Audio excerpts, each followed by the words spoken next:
Yep. You're listening to Dudes at 4 a.m. Brought to you by our sponsor, Stark Industries. Oh, yeah.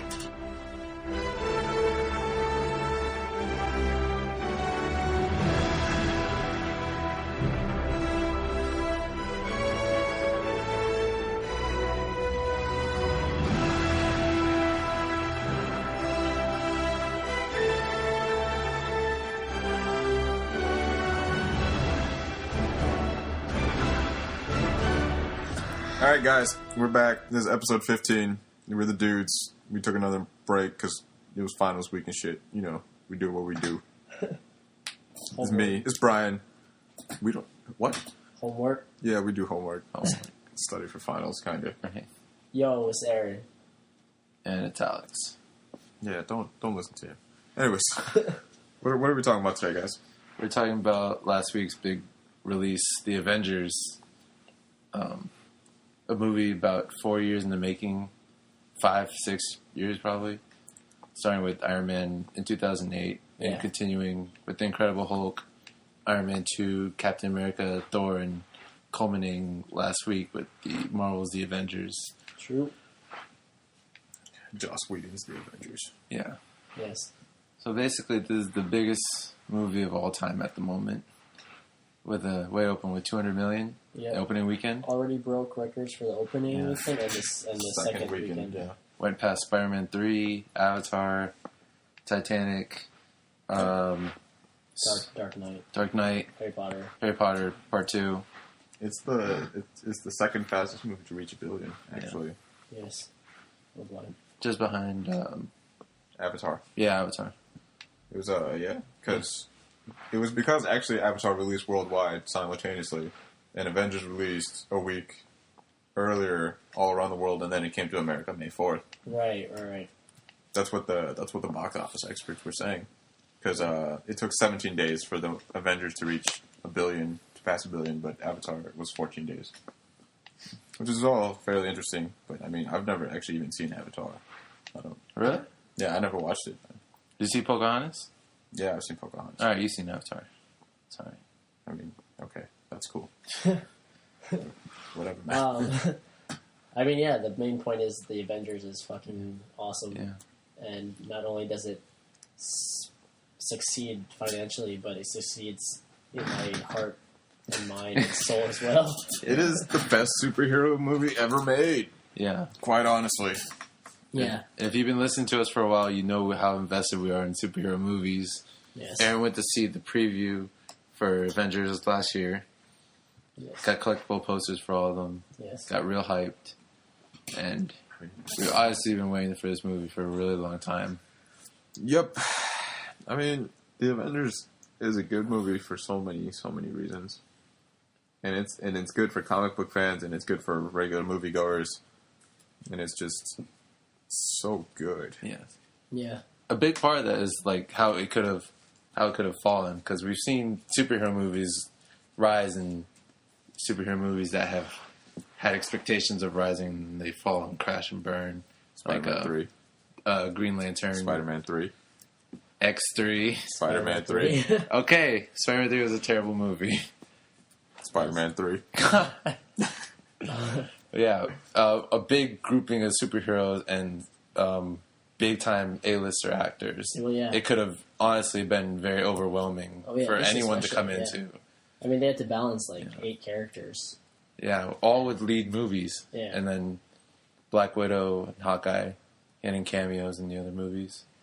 Plus a bunch of actor changes, such as for Hulk's 3 different roles in the past decade. Yeah.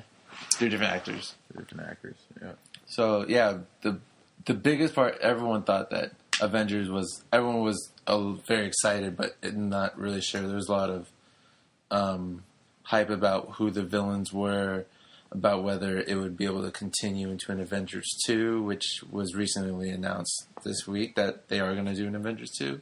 Oh, yeah. And that if it's too much of a universe to encapsulate in one movie. But the problem is that the Avengers become so much bigger. The actual group of Avengers in the comic book, it becomes so much bigger than the group that they have now. Yeah. And they already discluded some key Avengers like Ant-Man and the Wasp. Yeah.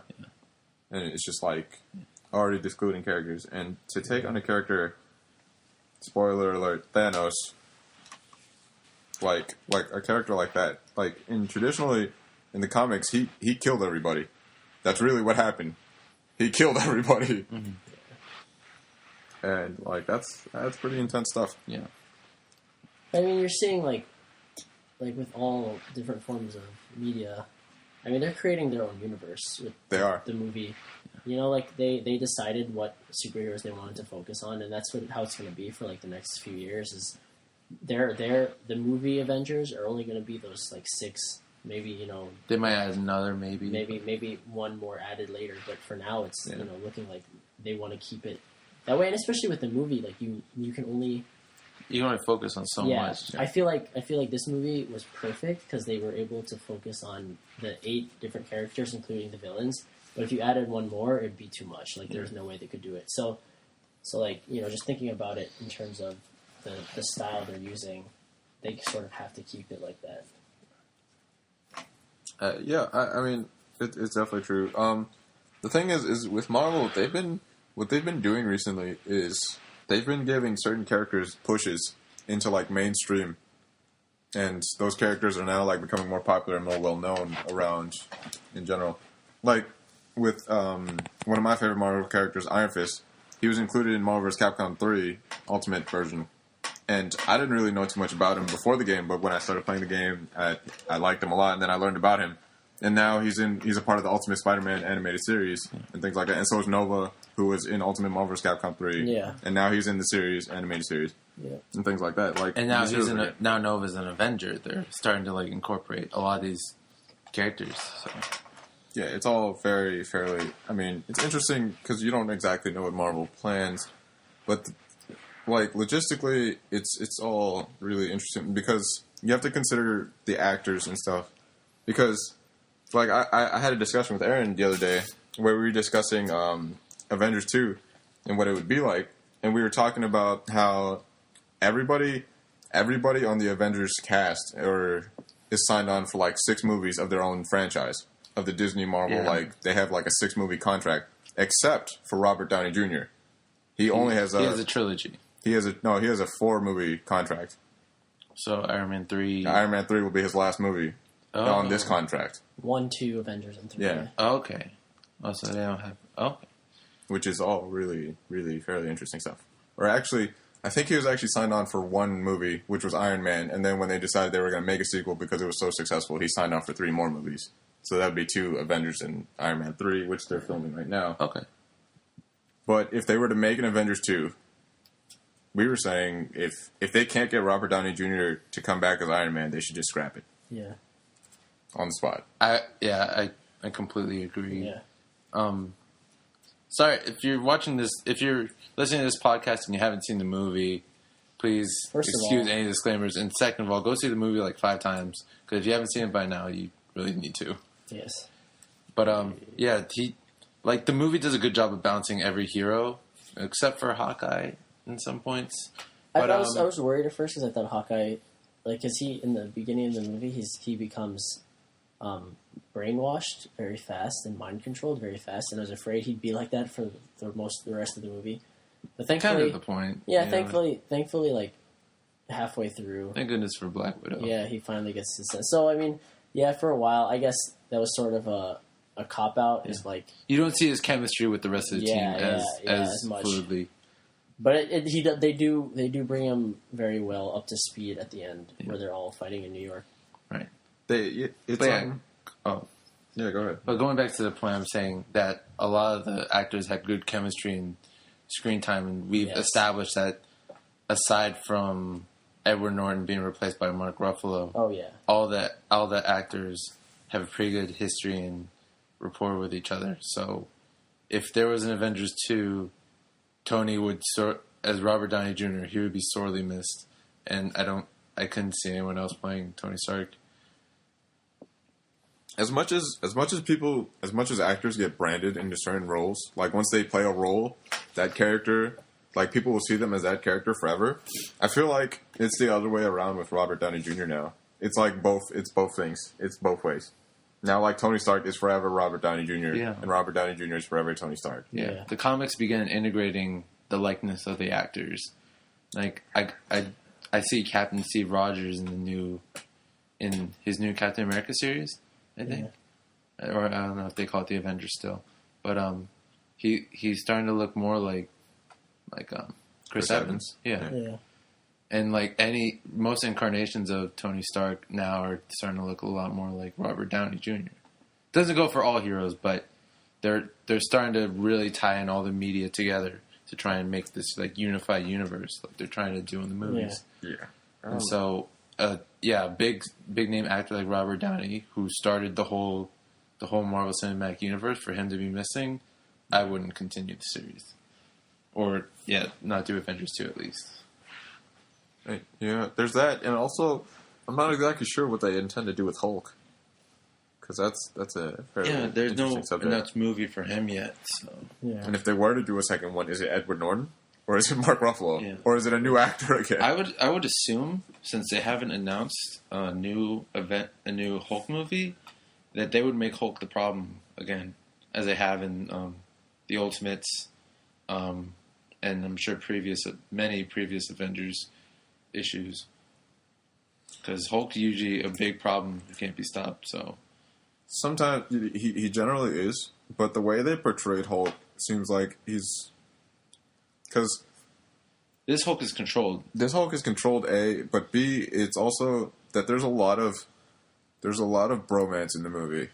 Yeah, this is the only way to put it. Yeah, it's really well done too. Yeah, every relationship is developed in the movie. At least a little bit, and very few relationships are not cultivated.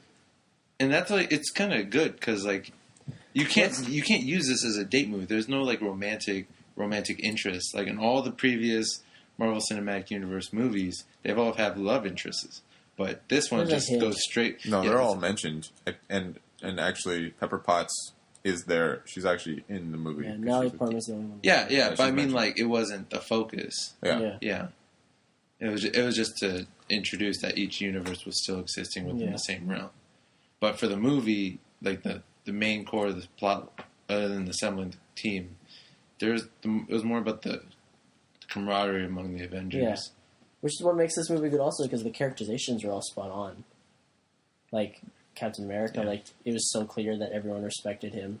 Right. Even down to Hawkeye, it was clear that he's just a bow and arrow guy, but he's not just a bow and arrow guy. Everyone looked up to Captain America. Tony Stark was clearly, the same funny, rash, sarcastic, snarky, head first. And Thor was, but still kind of the glue of the group. Yeah. And Thor was just the guy out of way left field who just. Thor's himself and just these tiny humans. Black Widow had really good moments. Fantastic moments. Perfect. Hawkeye was very, very rash, also, and badass. He's very spot on. So and then Hulk was just. Well, I think Hulk stole the show. To be honest, if you don't include Tony Stark, who was the main character. Tony Stark stole a lot of the story. I feel like Hulk stole the show. If you didn't feel for Hulk by the end, I don't know what you're feeling. Yeah, it's interesting because you would think, because honestly, I knew when the Avengers was coming out, I was pretty sure Tony Stark was going to be the main character, or the main focus, or the main character that everything would funnel through. But you wouldn't expect it to I actually expected him to take over the show, and I was kind of scared of that because the X-Men movies, they're called X-Men, but they're really just Wolverine and company. Yeah, Wolverine. It's Wolverine and the X-Men. That's why they made the animated series or the cartoon series. Yeah, it's just really Wolverine carries it. And I was making a joke when I was walking in with the people I was going to see Avengers at the midnight premiere. I was like, they're probably just going to rename this movie Iron Man and Company.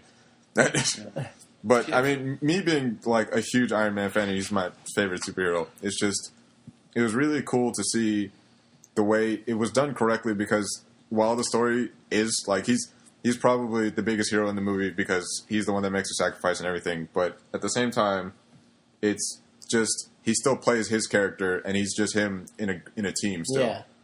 Because they didn't shift, they didn't make him something he's not. Because especially me and Erin, we had a discussion about this too the other day, where there's the scene where they're all circling and looking around in the city, and he tells Captain America to call it. He goes, "Call it, Cap." that's perfect because Captain America is still the strategical person. He's still the captain. Like, yeah. And that's what I'm saying. Like all the characterizations are perfect. Like even though Tony Stark's like was the main focus and he did the most things, like, and you know his tower was the center of all the trouble. Like with like it still holds true that he was still part of the team. Like you never got the sense that he was the main, you know, just the only one we were focusing on. It was just it's easy to overlook his flamboyant nature, and even himself in the comics or in Ultimate Marvel, he's announced as like the Avenger. One of his moves is the Iron Avenger. He's always known as an Avenger, so it's easy for him to easily take up the role of leader. But it's good that it was like really balanced, and for the actual plot, everyone had like a piece of it. You know, everyone by the end, everyone has a purpose to go after Loki. Hawkeye got brainwashed. Natasha lost Clint, and then Thor was trying to get back at Loki / get back the Tesseract. Captain America hated the Hydra weapons, and Tony was mad over Phil. Yeah. And Hulk just doesn't. Well, Tony his first name is Agent. First name is Agent. I mean, Iron Man was also mad about the fact that he used his tower. It's my tower, bitch. To hold the portal. Oh, what was Hulk mad? I mean, he's always angry. But he was mad at Loki for some reason. He's not actually particularly mad with Loki. The thing is that I think he's actually the only character who doesn't have a personal vendetta with Loki. Yeah. Bruce Banner. Yeah. But he's actually there because, like I said earlier, the bromance that Tony Stark and Bruce Banner developed throughout the movie, being the science guys, and then they develop, and he's just like, he's trying to get him to turn into Hulk, and like Tony Stark's fucking around or whatever. That was really subtle too, because if you notice, like the whole time Bruce Banner was saying, you know, he's only there to get the job done, to do his science work. Yeah, he's just here to do his work, clock in, clock out. Yeah, he wasn't planning to quote unquote suit up at all. Remember that conversation he had with Tony Stark when they're working? Where they're talking about his powers. Yeah, Tony Stark was like, you know, like, that should have killed you should have died. And he said, well, what do you think it's saved for? And he said, oh, maybe we'll find out. And then, Bruce Banner was like, oh, I don't think you'll want that. And then Tony Stark said, well, maybe you will. And I think Tony Stark was trying to get at a bigger point, is like, he was trying to hint at him, like, you're gonna end up that. What it saved you for was the fact that you'll be a hero one day, and that's what Tony Stark was trying to get at, and that's why I remember they're flying around and Bruce Banner was the only one not there, and Tony Stark was telling Captain America, he's like, has Banner showed up yet? He's like, wait, Bruce? He's like, no, just let me know, because he knew that he would come back, right? Because at that point, like, Bruce Banner realized, hey, this is what this happened for. This is why I'm the Hulk. This is why I'm this way. That's why it's specified that way, because that's why you could argue that Hulk is so controlled in this incarnation, because he wasn't there for vengeance or like anger or anything. Right. He was there because he felt like he had a responsibility to save people. Exactly. Yeah. So, and that theme, those small hints are like, they're carried throughout the whole movie. Nick Fury's and Agent Phil Coulson's idea of a team. Yeah. When Captain America calls out Iron Man to lay yourself on the line, would you do that under that stupid suit of armor? And Natasha cleaning out her ledger, all these things, and Thor trying to like win back his brother while not trying to kill him. Yeah. It's like all these like small things that make it like so universal. Although, something to consider, Thor is not a demigod. I'm just saying. He's a god. Yeah, he's a god. Loki is a demigod. Thor is a god. Yeah. It's just something interesting to point out. Yeah. I don't understand the whole demigod. It just is because the fact he's on Earth. Is that why people consider him a demigod? Is just because he's on Earth? Thor is considered a god. Yeah, no, he is just a god. The movie, in the event. No, in this particular movie. Because otherwise, whenever you see him else in Marvel Comics, they say God. Yeah, he's a god. He's the god of thunder. Yeah. He's like Zeus, but not the All-Father. Immortalize him, yeah. But that's just something small. Yeah. But it's like those small things all add up. The bromance, the small hints of like purpose and avenging. Like even Tony Stark's like semi-cheesy speech about avenging the Earth. It's really powerful, and that these like small things speak well to Joss Whedon's choices as director. Like to work with all these big name actors and give them pretty much equal screen time is an amazing feat. That you only see like big time actors now in like these dumb romance movies like New Year's or Valentine's Day, and they all group together and have some shared plot line. But this is an actual thing that's been building up, and for him to channel all these big name movies into one movie where all of them have to share screen time. Yeah, that's what Joss Whedon's good at. Yeah. We also had a discussion about that. Big ups to Joss Whedon for an amazing start to a summer filled with very highly anticipated superhero movies, and for that matter, sci-fi movies. Yeah. The Avengers. I mean, we don't sound too excited about it right now. To be honest, it's just because we're tired, I guess. But honestly, we've all seen it more than once. We've been talking about it for so much for like the past like 2 weeks about how like great it is and how funny. And how clever and how like powerful and like how after we watched the movie we wanted to get shawarma. Yeah, and it's just like normally in like when we watched Transformers, there was like we were like there's a magic, like there's some kind of magic missing to it. But like the thing is like when you talk about Transformers, it's just like the story makes no sense and things like that. But like you watch the Avengers and you see all these like people come together, and it's like really the Avengers. Like half the movie is straight action and shit just blowing up, honestly. Yeah. But that it's so well done because there is a purposeful like behind it. Yeah. And you actually get to know the characters. It builds up to that, yeah. And you actually got to know the characters beforehand, and there's like driven reasons and purpose and things like that.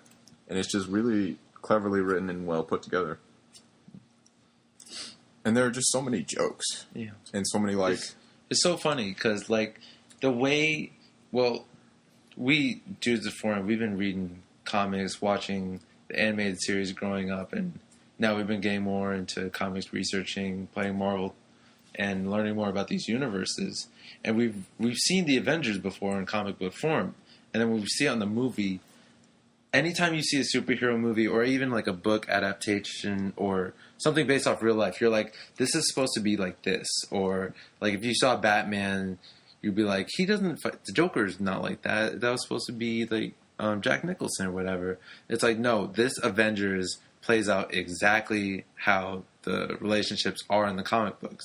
Like they really have these issues. A great scene in the movie is when they, the tension builds up where they start to argue about the purpose behind S.H.I.E.L.D.'s intention with the Tesseract and the crisis over there being gods on Earth, super soldiers being reemerged, and these real issues become very prevalent, and that's exactly what the comic books are built upon. They're not just all action, origin story, defeat the villain, and then have a preview for the next movie. It's like they have real problems that are ongoing, and so when the chemistry and like the real world that is brought into the movie, like that's part of the beauty. Like you always have expectations going into the movie, but like this was the definitive Avengers. There will be no other movie like this. Yeah, there can't be, because like the thing is that some of these roles are so well put together, like we were saying, that like now the comic book characters are veering towards what they are in the movie cinematic world. But like at the same time, there are elements that are like just like this whole like idea of like making a harmonic universe for Marvel is really, really interesting, because in a lot of cases, Iron Man and Bruce Banner or the Hulk have a lot of issues with each other. Actually, they in the comic books, but for this movie, they changed that, and I wouldn't be surprised if it was really the case now if Marvel Comics started to go towards that too, because for the most part, it was well written and put together. It made sense why they would have a bond and why it would grow throughout the film, and it's like, especially the scene where Hulk is the one that actually catches Iron Man when he's falling from the sky after throwing the nuke into the wormhole. That sounds like really like out of place. Like if you haven't watched the Avengers, it sounds so crazy. But like it makes a lot of sense. Like even though Thor was flying to go get him, although speaking of which, it's interesting because he didn't have that flying mechanic in his movie. You mean the one where he swings the hammer? Where he's spinning the hammer. Well, that's part of the comic. Is he always swings. He has to just launch himself? Yeah, that's what I was going to ask. I'm not really familiar with Thor's. Because I thought he had true flight. I thought he could just fly in like wherever he wants. Not without his hammer. Yeah, but he just like holds the hammer. Yeah, doesn't he just hold the hammer? He doesn't just like jump like Superboy. Because what I thought, because in the movie it seems like he spins his hammer and then he throws it and he just holds on to the back end. The old school mechanic is that the weight of the hammer carries him and then it just controls it afterwards. But it's just like it's like his thing. Like, you know how everyone has their thing. Well, he was always the one to like spin his hammer to rip. I get that. I just can he so he doesn't fly without the hammer? No, he can't. No, this I know. He can't. He doesn't have He can't fly without the hammer. So he can't. But does he have true flight with the hammer? Or is it just a momentum? Is he just linear and momentous? Yeah. See, I never really knew. Dudes at 4am fans, look it up. Send us an answer. Or email us. No, he does, because he can turn and stuff. Yeah, because I've seen him turn. But I think, is it like him gliding? Like is he like curving though? Or is it like he can like make a 90-degree angle whenever he wants? Because like Superman. Now that we're comparing, it's just wherever he points the hammer, he also goes.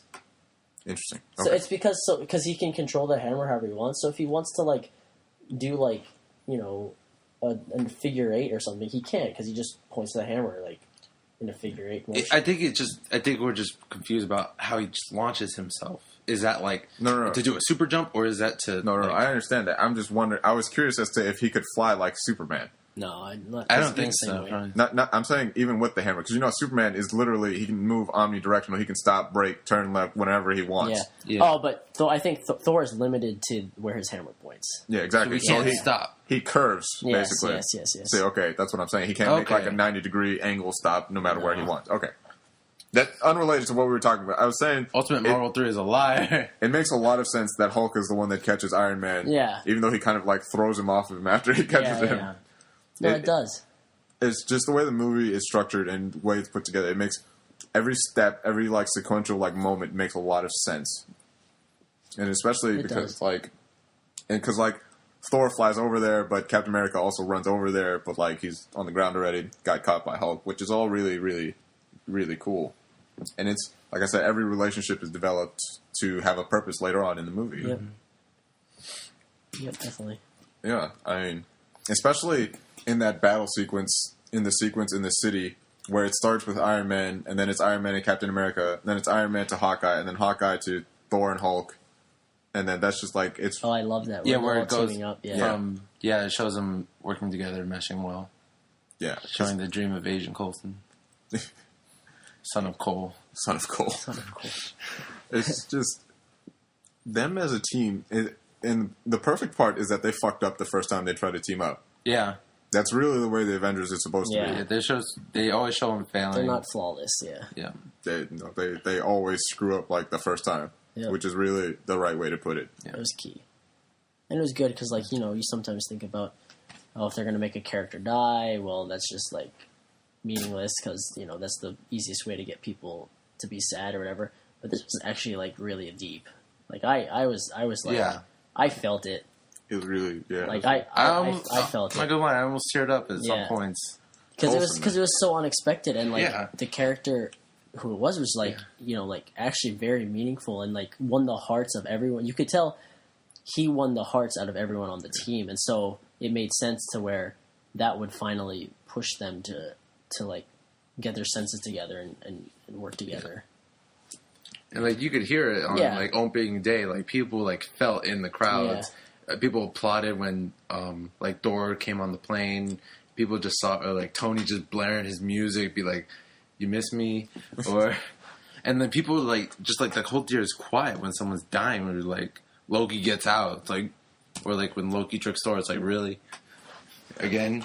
It makes sense too because so Agent Coulson was the first one Tony Stark met to get him. Yeah, first Agent of S.H.I.E.L.D., yeah. Which just makes sense why Tony Stark would finally wake up and be like, hey, this guy meant a lot to me or whatever.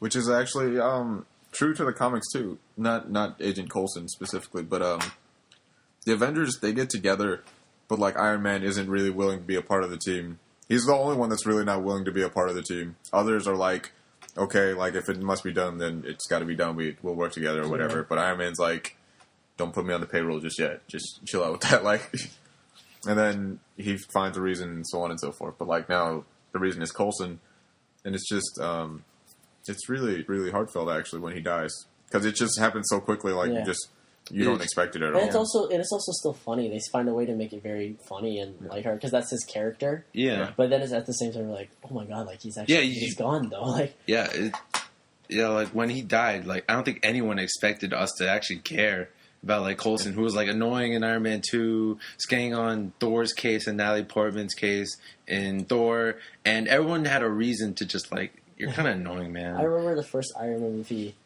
That was like the last Easter egg in the Iron Man movie where Agent Coulson comes out of nowhere and talks to Stark, and he's like, "Yeah, I'm from S.H.I.E.L.D." And it was like a quick passing statement, and then all the fans in the crowd were like, "Wait, did anyone just hear that?" Like everyone looks around and like, "Wait, no, did anyone just hear that?" It's the scene where Pepper's trying to thank Agent Coulson because she's like, "Thank you for helping me save Tony's life or whatever," and she's like, and he's like, "You'll be hearing from us very soon," and she's like I forget what she. Yeah, because he kept saying the long acronym. name. Yeah, he kept saying the whole name, and finally at the end he's like, "We'll just call it S.H.I.E.L.D." Yeah, we just call it S.H.I.E.L.D. And everyone's like, "Holy shit! Wait, no, duh!" Right? Like, no, wait a minute. It's like S.H.I.E.L.D., and then you wait till after the credits and Nick Fury shows up, and it's like, oh my god.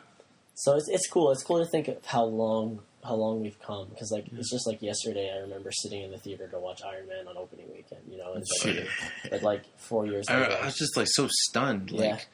Like I guess the big thing about the Avengers too is that when like we've had superhero movies emerging since I think it was either X-Men or Spider-Man was first. Yeah. I think it was X-Men around 2000.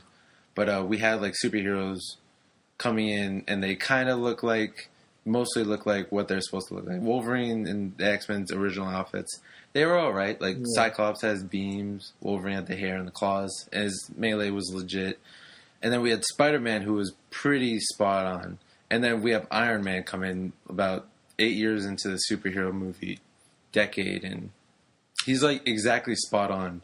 It's like everything. Not many people knew Iron Man as much as people know X-Men, Spider-Man, but Iron Man came in like blowing everyone's face out of the water. Guns blazing. Yeah, guns blazing. Literally. Yeah, no. So, and like simultaneously, that was like Robert Downey Jr.'s revival of his whole career. He had a bunch of drug issues. Yeah, when I have, like, generally, I have a lot of doubts about movies where I'm a big fan of, like, whatever they're making. Like, Spider-Man, I like, but he's not my favorite superhero. Like, I was going to watch it, and it was good. X-Men, I like them a lot, but they're not my favorite. Iron Man has always been, like, my favorite, like, superhero. Like him, and for DC Comics, it's Batman, but, like, for Marvel Comics, it's always been Iron Man. So, when I saw the previews for the movie, I was like, oh God, why? Don't do this to my dude. And then I went to watch the movie, and I was, like, really, really surprised of how well it was done. Like, the origin story. Like, the changes they made are changes that make sense for... Because, like, there are changes to his origin story. Instead of, like, if they put in Afghanistan... Yeah, instead of Vietnam, it's in Afghanistan. And instead of having Jarvis as an old butler, he's a computer system now. Yeah. And it makes sense to make those changes because, like, there's a new technological age. And it's just... It made sense. And it was really well done. Yeah. It was a good adaptation. And we're happy that, like, all the adaptations haven't been terrible. None of them have been, like, looked over as, like... Except for Hulk. Yeah, the first one. Hulk. Yeah, Hulk. Sorry, but the... But then the one in continuity is the one... Yeah, the Incredible Hulk. All of them have been given good service to lead up to this. Thor was well established to give Loki... If you're coming to the Avengers and you haven't seen any of the movies, you should see all the movies. But the most important one, I think, is Thor. Yeah. To just establish the villain. Thor in, like, the first Iron Man. Thor in Iron Man. So you at least know the people. Yeah. Because Captain America is well established within his intro scene, and Hulk is Hulk, so... Yeah. But to understand, like, the plot, Thor definitely. Yeah. Thor, because you need to... It helps you because you need to see Loki's fall from grace, essentially. Yeah. You need to know, and where he's coming from. Because he thought he was a god. Turns out he was a demigod. And apparently that makes him really angry. He thought he had the rightful heir to the throne. And Adopted. Yeah. That's all we need.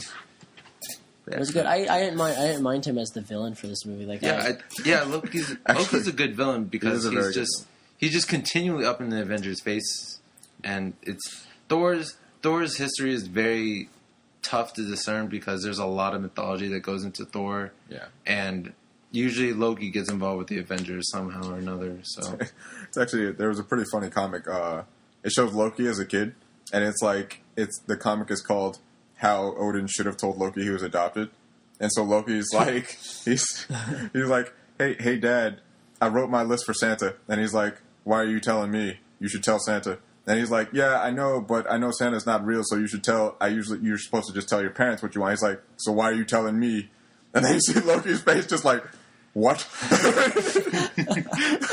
It's so terrible. Oh, man. Oh, Odin. Odin.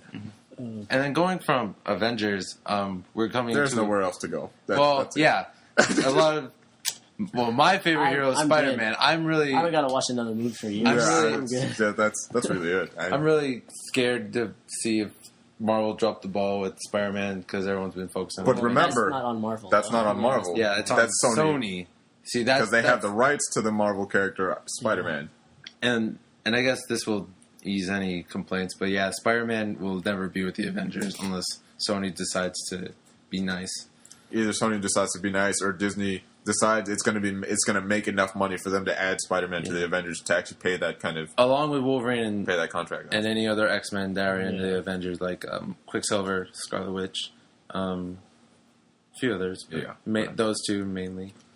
But yeah, we're coming to a summer with The Amazing Spider-Man, July 3rd. Men in Black in just about 2 weeks. Men in Black 3.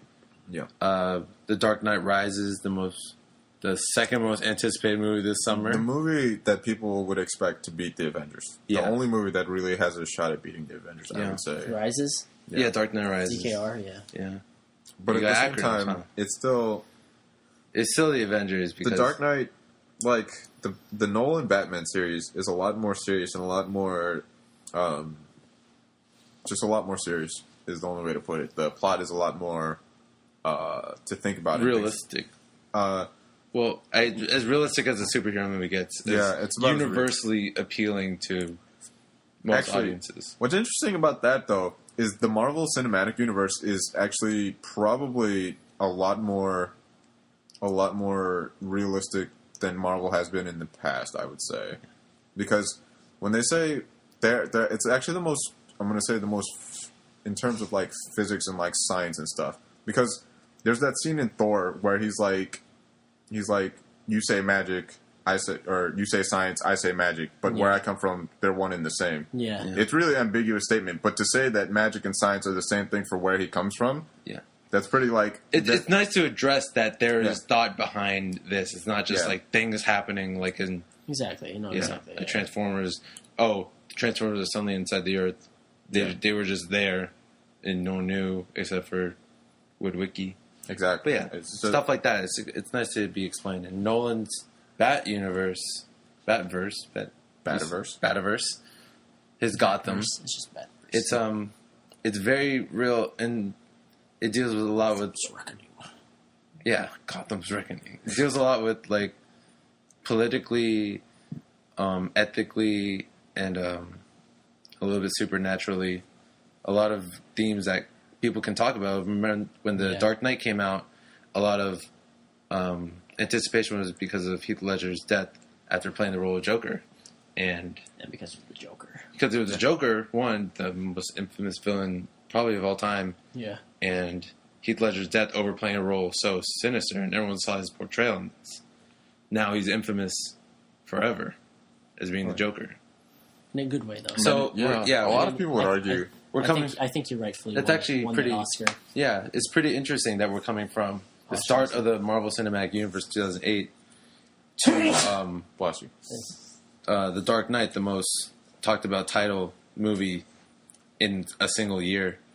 And the thing is that they're both culminating kind of this year. So as good as The Dark Knight Rises could be, I'm going to say I don't think I could enjoy it as much as The Avengers. Because it's different. Yeah, it's a different movie. We're talking apples. It's superhero movies, but we're still talking apples and oranges here because they're so different. Because just the way Nolan's Bat universe, just Batverse. Nolan's style of movie is not the same. Yeah, exactly. It's like you consider Batman movie an action. It's hard to call it a superhero movie because it is a superhero movie, but it's so not like the superhero movies we've seen. It's framed. It's turned around Inception. It's layered to have like social themes that are attacked and like psychological themes and things like that. Whereas the Avengers, like it's a superhero movie. It's a superhero movie. It's fun. Like just like they said in the movie, it's just old fashioned fun. Yeah, that's what people need. That's what people need. Yeah. I felt like honestly that's what I needed. Yeah, because people wanted a reason to believe in superhero movies after seeing crap like honestly Green Lantern or Spider-Man 3 or X-Men Origins Wolverine X3. People wanted to see good. Yes, we understand that Spider-Man 3 is the worst movie to come out of 2007, probably the decade. Yeah, but that's besides the point. No, it's not actually that bad. It's just it's just there are a lot more decisions. Spider-Man 3 is Loki. That's what it is. It's a fall from grace when Spider-Man 2 was so good. Yes. Yeah. But yeah, we're coming to the Bat universe in a few months, and then Spider-Man, very anticipated relaunch. So we'll have you covered on that when they come to it. We're going to be really excited. It has a lot to do with like anticipation and things like that. Yeah. Because while this is the conclusion of the Bat universe, like Avengers was the culmination of like 5 movies beforehand. 4 movies. 5 movies. 6 movies. 5. Yeah. 5. This would be the 6th. So it's really interesting, and it's just really interesting. It's weird to compare a whole group compared to one hero, because I think we were talking about this before about how the DC universe mixes with compared to the Marvel universe mix. Yeah. And we were talking about, I think, a little bit about how there could never be like a Justice League the way that they're making the DC movies. Yeah. Yeah. There's like no way that Superman Returns. And it's because I feel like they could never do it because they let Nolan take the reins of Batman, and the way Nolan is doing it, you can never combine his Batman. You can never have a Superman with works. He's making a Superman movie, isn't he? No, there is a Superman movie coming out. Zack Snyder is doing Superman. Yeah, but that's a completely I feel like DC will always be separate just because they're very different. They're approaching it in very different ways. Yeah, because their New 52, it doesn't seem as intertwined as it was when they have their like the Batman universe. There's a whole Bat family. The whole Batman universe is like within Plus itself. Batman Incorporated. Yeah, Batman Incorporated, and then the Green Lantern Corps. The way they're relaunching it, they're focusing a lot on the core, but they don't. It's not too much on like Blackest Night and Actually, I never really thought about it, but the DC universe is the Justice League consists of people who are just special from a special group of people. You know what I mean? Yeah. Because like Wonder Woman is a special Amazon from a group of Amazons. Right. Green Lantern is a special Green Lantern from the group of Green Lanterns. Martian Manhunter is the last Martian. Superman's the last Kryptonian. Aquaman's the king of Atlantis. It's really extraordinary individuals. And then when we come to Marvel, they're regular people who... Aside from Thor. Aside from Thor. But yeah, they're like regular people. Like none of them are initially born with powers. Like, well, neither was Batman, but yes. Yeah, we're talking about. And there are several others in DC, like Green Arrow and Black Canary. Well, we're talking A-Team. Yeah, A-Team. Yeah. For the top people, they don't have, for Marvel, they don't have initially powers. Tony Stark doesn't have any powers. He's just a genius playboy philanthropist. Billionaire. Captain America is just a guy from Brooklyn, and he gets superpowers. He's super strength. Hawkeye is just a trained assassin along with Black Widow, and Hulk's just very angry. And the scientist. And gamma radiation. Well, you made a mistake. Yeah. So we come and compare that to DC's universe that is just full of super powered people. Super-powered people of super-powered places already. Right. So for them to like that would never work for them to share screen time. There can never be a Justice League that we see in the animated series or in recently Young Justice that works so evenly, because it's kind of the way the Justice League now is built up in the cartoon series. A lot of it's like Batman's the leader, like strategic wise, we got to make these decisions. Superman's kind of the face. He talks to the public, make sure it's like Earth's protected. We're going to do whatever we can, and then there's the rest. They're just superpowered and they go on missions and they split up. Avengers all fight together. For the most part. For the most part, yeah. I'm telling you, I mean, it's just how they approached it. Like, Marvel came in and they wanted to do this, like, 5 years ago, so... Yeah. The way DC did it is they just kind of let people take it on their own and didn't really plan for a Justice League movie. And it is hard to compare a Justice League to the Avengers, but they do have many similarities, so it's not completely unfair to compare them, because they're the two most popular superhero teams on Earth, so... Yeah. To say that Justice League, there would never be a Justice League that works like the Avengers is a pretty valid statement. The way the movies are working now. With the cinematic universes currently, yeah. Because technically, you could work Spider-Man somehow into the Avengers with his new series. I'm not saying to vouch for Spider-Man, but they don't establish him as like super differential from the other universe. He starts out a regular guy for the most part, like the other Marvel heroes, as opposed to like Green Lantern, who gets introduced to a universe of Green Lanterns, and Superman, who is the last son of Krypton, and Batman, who deals with a very huge Gotham. Whose parents got killed in the streets. I'm just saying. But he actually is a regular human who's just rich and smart and so on and so forth. Yeah, and he's also a philanthropist, playboy, genius. And Batman. There's actually a pretty funny comment where it had like Captain America's like take away your money and your wealth and your fame. What are you? And he's like, I'm Batman. See, I've seen that comic actually, and to me that didn't make sense. I was like, but Batman is all those things. Yeah. I think people just want to say I'm Batman. I think so too. Sure. But yeah, it would be hard to make a Justice League when we've seen the formula work for the Avengers when the way they do it. So decent editing. Yeah. You know what's interesting that I read somewhere? You know, like when we first saw the trailers for this movie, that the Avengers? Yeah, that the aliens. Yeah, to get back on point. The aliens we thought would be the Skrulls. Well, apparently, one of the reasons it could have never been the Skrulls was because they don't have. Apparently, Marvel doesn't have the rights to the Skrulls because of the Fantastic Four. Fantastic Four made by Sony? Fox. Fox. Oh. Yeah. So apparently Fox has the rights. I didn't think about that. It was a really shitty movie. Yeah. In retrospect. Yeah, I was just thinking about like they just wanted to scrap the universe and just grab Chris Evans. You know what's funny though? Is because the Human Torch appears in Captain America. What? Where? The original Human Torch. The original Human Torch, of course. What? Huh? What are you talking about? What are you talking about? Where did he show up? No, the original Human Torch, not Johnny Storm Human Torch. It's just a funny kind of reference kind of type of thing. Later. The Invaders in Captain America mythos, the Human Torch is part of the Invaders, like in World War II. And he's just like the regular Human Torch, but he's not. He's just really? original, yeah. He just before he gets powers? No, it's just a different dude. It's just a dude with a flamethrower. But in the 1940s. Oh. Yeah. But it's funny because the Human Torch. Yeah. But Johnny Storm, Chris Evans was the Human Torch. That's sick. Okay. I'll have to watch that again. I think Stan Lee wanted to like eternalize his character, so he just made him the same name but part of the Fantastic Four. Yeah. And yeah. Fox? Really? Yeah, Fox has the rights to the Skrulls apparently, which is why which is why at the end of the Avengers it was never the Skrulls to be. Yeah, I thought it was a Skrull when I first saw it, and then Brian's like Thanos, and I was like, no, because he's purple. That guy. I'm still confused because like I still can't get over the fact that his hand is a human hand.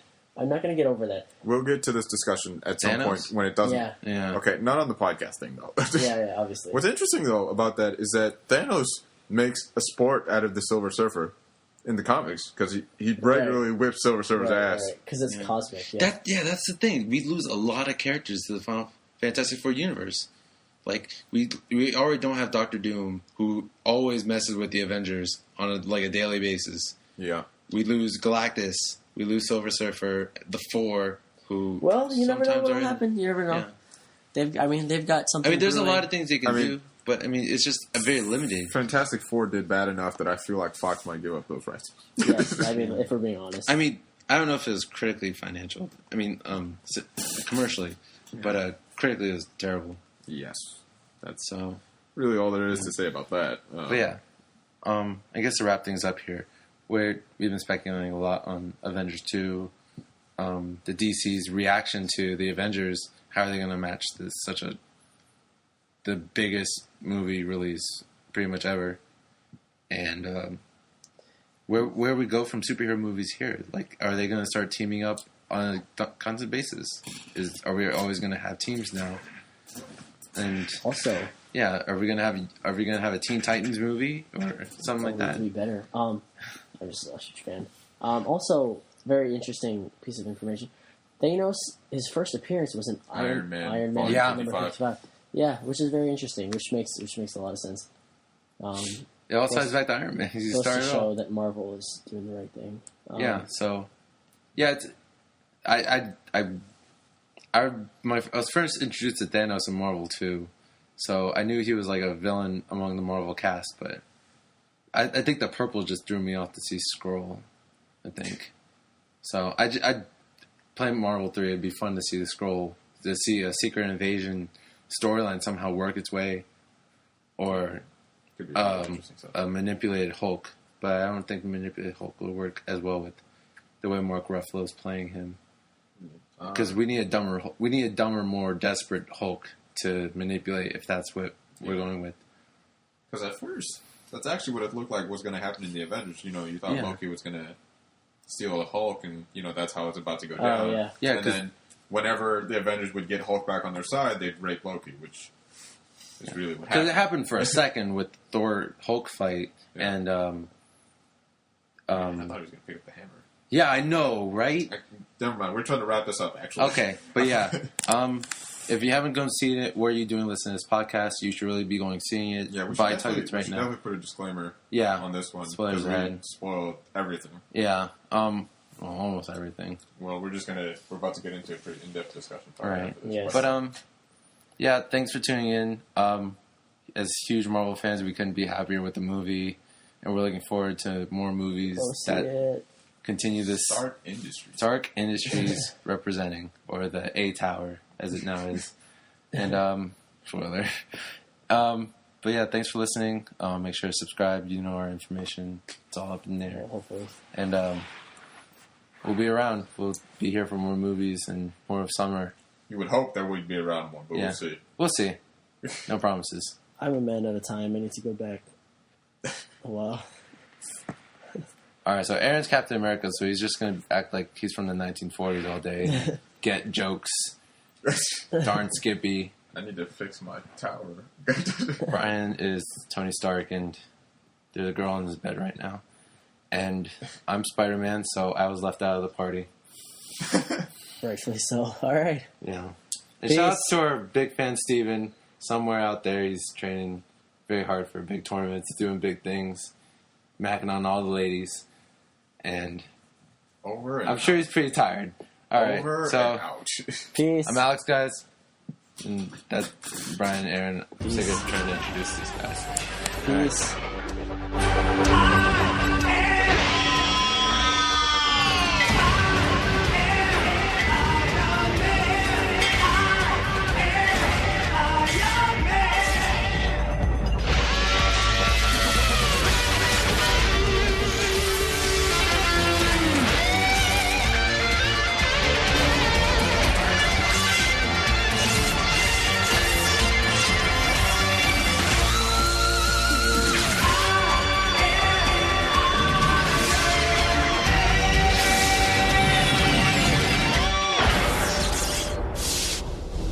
Take a day off tomorrow.